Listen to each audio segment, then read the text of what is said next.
Hello, I'm David Hughes. Welcome to Your Perfect Body, the podcast of the Esoteric Teaching Community. Today's selection is an essay entitled, There is No Death. Kṛṣṇa spoke Bhagavad-gītā to convince Arjuna that he should assert his rightful claim to the throne of the Vedic Empire and chastise his unscrupulous relatives headed by Duryodhana. Arjuna's refusal to fight at first in the Battle of Kuruksetra was predicated on his understanding that killing his relatives would be against the principles of religion. Therefore, Kṛṣṇa's instructions to Arjuna begin with the eternality of the soul and the illusory nature of the material bodily conception of life. Natvevaham jatunasham, natvam neme janadipaha, nachaiva na bhavishyama, sarve vayam mataparam. Never was there a time when I did not exist, nor you, nor all these kings, nor in the future shall any of us cease to be. Kṛṣṇa is trying to convince Arjuna that death does not take place for the soul.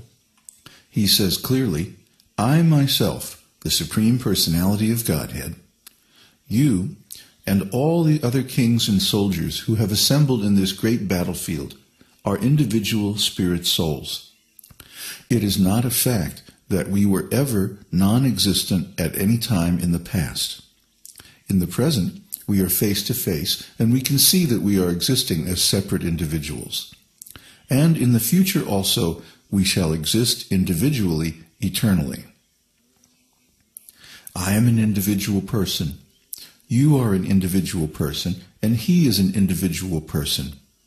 So I, you, and he or they, the first person, the second person, and the third person, have always been individuals, and this individuality continues eternally into the future.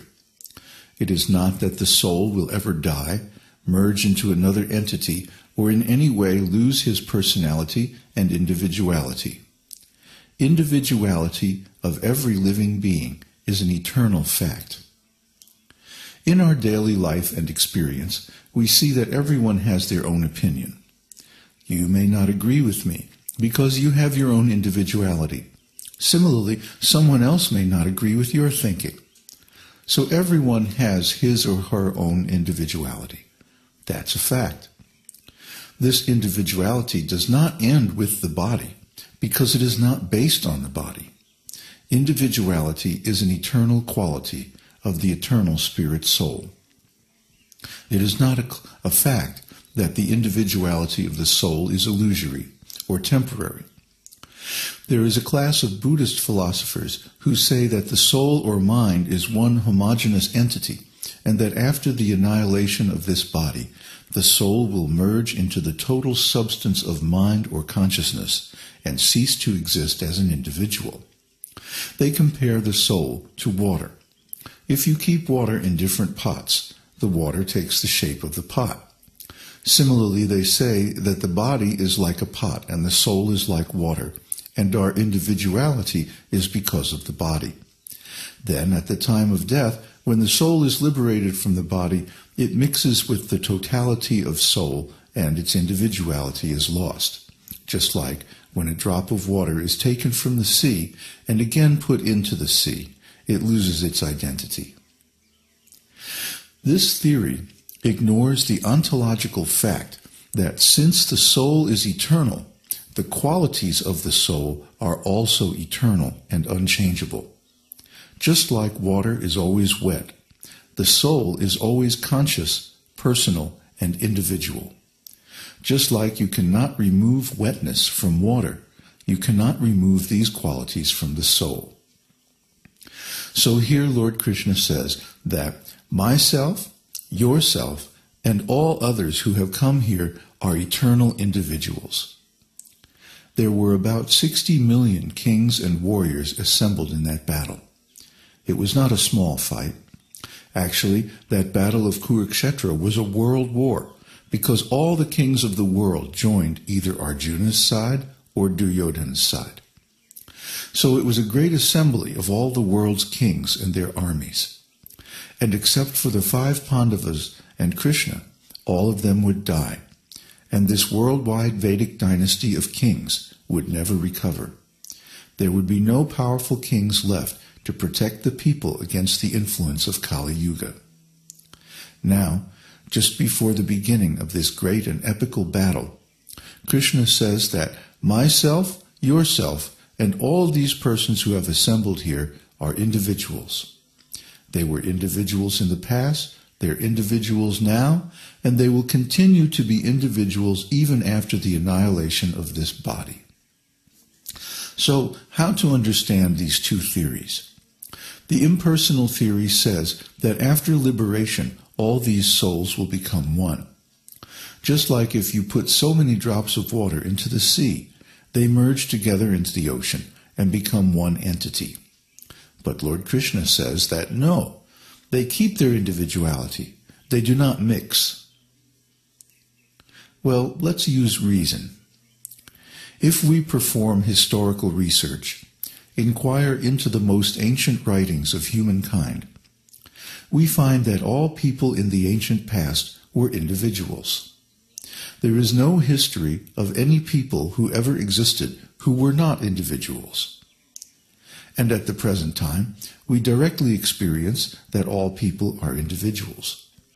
All living entities that we can find, either human being or animals or birds or anything alive anywhere, are all individuals.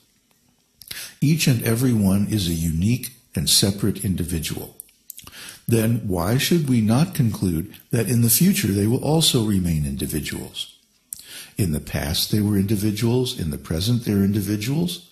So why not conclude that in future they'll also remain individuals? Is there any evidence to the contrary?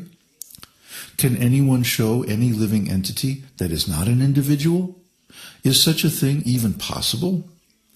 So we naturally conclude that they will continue to be individuals in the future.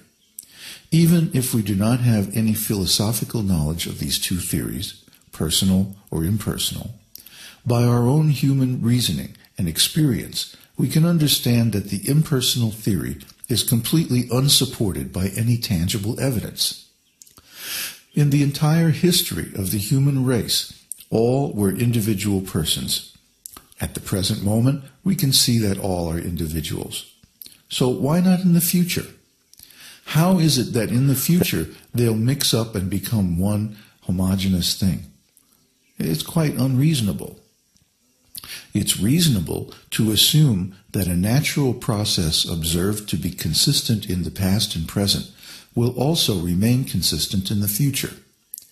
In astronomy, if you find that on a particular date the sun always rose at a particular time, and in the present we also observe the sunrise at the same exact time, then it's natural to conclude that the sun will continue to rise at that time on that date in the future.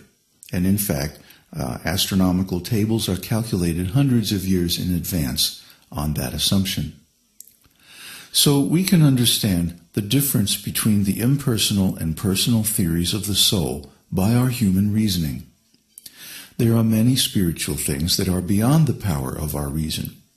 But when it is possible to apply our reason, then why not accept it? Can anyone show any evidence of any living being that is not an individual? Of course not. Then why should we accept that at any time in the future there will be such a thing that has never existed, either in the past or present?